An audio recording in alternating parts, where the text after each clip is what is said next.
Welcome back to Pens, Planners, and Productivity. If you watched my Workweek Whisperer video this week, you know we talked about something called invisible work. If you missed it, I'll link it right here. Invisible work is the work your brain does all day that never shows up on your to-do list. The remembering, the deciding, the recovering after interruptions, the constant switching. Today, I want to show you something. I don't use my planner just to keep appointments.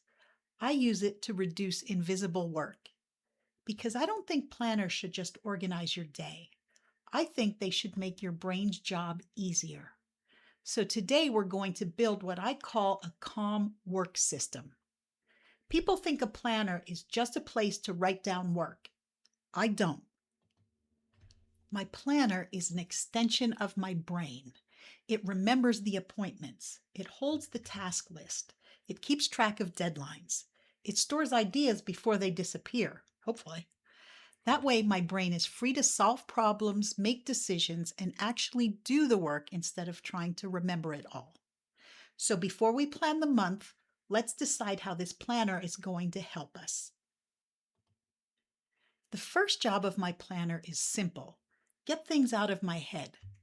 Every random thought, every follow-up, every, oh, don't forget. Instead of asking my brain to remember everything, I ask my planner. So every month, I leave myself a place to capture ideas. In this planner, I'm going to use this page. Just somewhere my brain can let go. Because your brain is a wonderful place to have ideas. It's a terrible place to store them. I'm just going to add this brain dump sticker here. I printed these stickers on my Cricut. You can use any type of lettering you have. Then I'll add any ideas I think of as the month goes on. These are ideas that I'm not going to work on now, but I don't want to forget about them.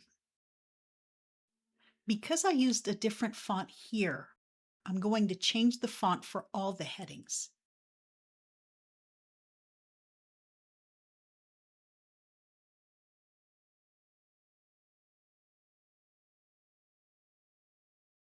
I won't be using this section, so I'll use a sticker to cover it up. The next section answers one question. What actually matters this month? Not everything, just the important things. Maybe there are 3 projects. Maybe 1 deadline. Maybe a habit you want to build. Now, when work gets crazy, you don't have to decide all over again. Future you already made the decision. I'll put my priorities in this goals section. And here's a pro tip. Set no more than 3 priorities or goals for the month, because the goal isn't to do everything. It's to finish what matters most. Here's the tool I wish someone had taught me years ago, the reset note. Because interruptions happen, meetings happen, life happens. Instead of ending the day thinking, I'll remember where I left off, I leave myself breadcrumbs. 1 sentence, 1 next step. Tomorrow me says, oh, that's where we were. No more mental searching required. To do this, I simply use sticky notes.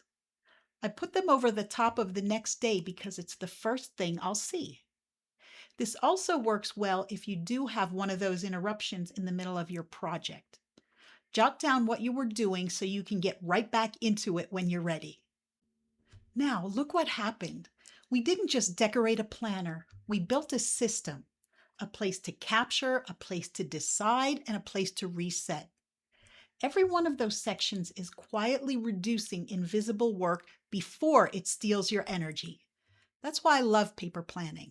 Not because paper is magical, because it gives my brain permission to stop carrying everything by itself.